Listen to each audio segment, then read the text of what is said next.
So these IEMs are from a company called Earacoustic Audio, and as you can figure out from the unboxing, this thing is expensive. So these are priced at around $439. So this video is not just the review of an IEM, but more importantly, what you can actually expect from a product of this particular price segment, what is its target audience, and should you really get this. So starting off with the design and build quality. So this thing looks and feel definitely very premium. It comes in only one and the only one color, which is silver. So starting off with the faceplate, it has this some sort of diamond cut design on the inside, and whenever light is falling on it on certain angle, it just reflects into different colors, which feels very unique. Also, this ear is the ear of snake in China, so you have those ear symbols embedded on both the face plates. And also, if you look at the main housing, so it has these thin lines that are going around the main structure, which I think is the representation of the snake.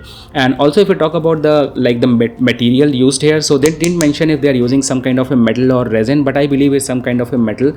And also, in most of the other IEMs, I see that the nozzle is actually made from brass and it is glued on to the main structure, but here you don't have any sort of like the separate nozzle going in the main structure. So the entire housing, it's a kind of a unibody design, which is very unique. And also, if we talk about the air vents, so these air vents that you're seeing are like very huge. I've never seen these kind of air vents into any other IEMs. And overall, if I talk about the size, so this thing is not small. We'll just come to that in a short while. Starting over the cable, so it's a 7.8 millimeter connector cable, and overall the cable is not one of the thinnest out there. So it's a thick cable. It has some sort of weight onto it, but overall the cable feels very premium and very expensive. It has 408 different stands that are going on inside. It has the capability to cancel out different sorts of interference, and also that is all very basic. And if you look at the entire like the IEM and the cable, the only thing that is golden in this is the 3.5 millimeter jack, which has golden plating, and it doesn't have a microphone.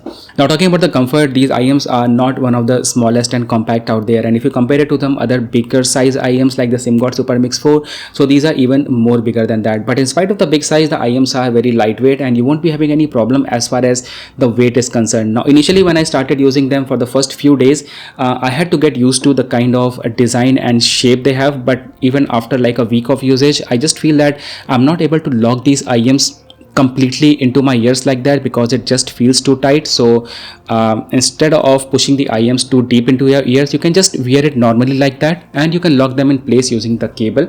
So this is like my sweet spot of wearing them. And also, when it comes to the nozzle, it's small. I mean, it's not too big, not too small. It is of a perfect size. So I think after a week of using them, I'm just wearing them casually, and it's quite good. Now, talking about the technical specifications, you pay here $400+ for a single dynamic driver in-ear monitor. It doesn't have any planar magnetic driver, no balanced armature, neither any piezoelectric driver. So this is all what you pay for. But this is not just any single dynamic driver in-ear monitor.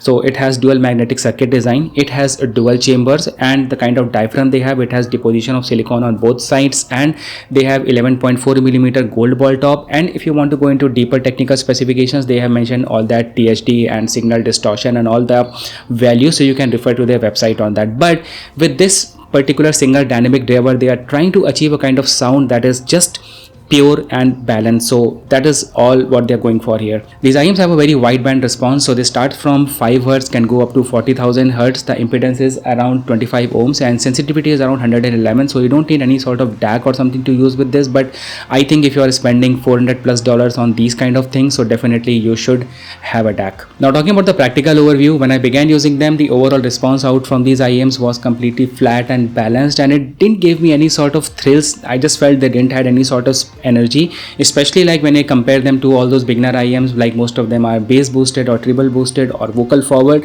So this is very opposite to that. And so I had to ask myself, why would anyone spend $400+ onto something that sounds completely flat and balanced? So the answer here is that whenever I'm recording these videos, I'm recording my audio through my Rode Video Micro, and whenever I'm taking this audio onto the Vinci Resolve, I had to just drag and drop some pre-defined presets which I created just onto the audio track, and the audio is complete for the most part.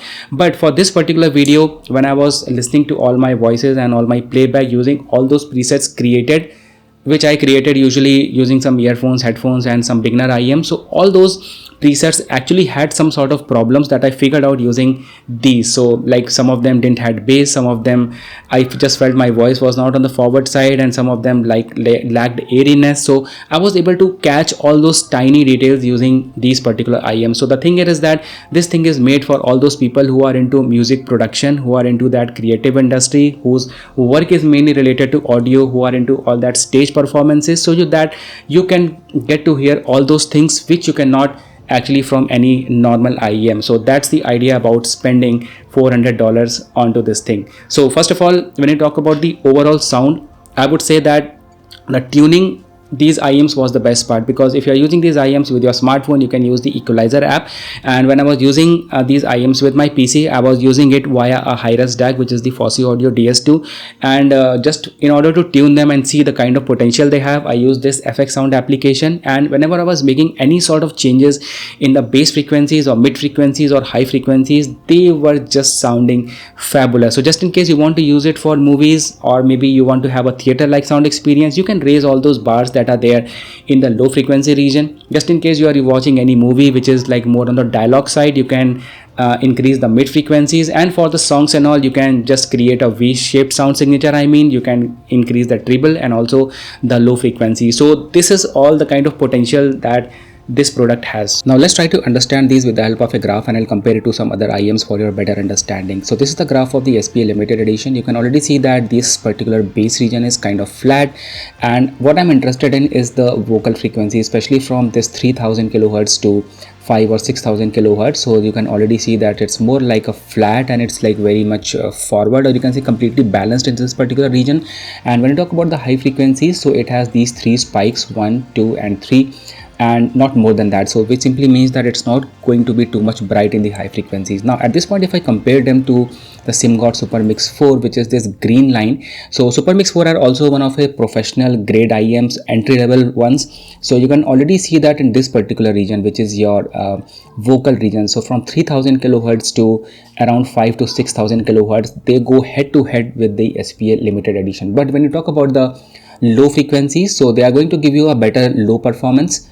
And when you talk about the high frequencies, so they will give like little bit of more details as compared to the limited edition, just because they have all those piezoelectric driver and planar magnetic driver and all. Now when you compare it to some other entry level IEMs like the SIMGOT EW300, which is this red line, so here you can see that in EW300 the vocal region tends to suffer a little bit, because the vocal region here, like from 3000 kilohertz to 4000 kilohertz, is kind of good, but especially that 5000 kilohertz frequency range, which is like your bright vocals, you can say, or the upper mids, so they are like falling off. So EW300 will not going to give you a better vocals, but when you talk about the high frequencies like this point and this point, so it's better. And also when you talk about the bass, so bass on the EW300 will be better than the Super Mix 4 and also from the SPA limited edition. So you can already see from the graph what's the whole idea of having an IEM which is more towards a professional side, which is mainly this particular region and also the high frequencies. Anyway, I hope this thing helps you a lot. Anyway, this was all about the Earacoustic Audio SPA limited edition. You can refer to their website for more details. There are plenty of models available out there. Most of them are usually silver in color, so that is all they have. And in case you have any doubt, just feel free to ask me in the comment section below. Thank you so much for watching, and I'll see you in the next one. Take care.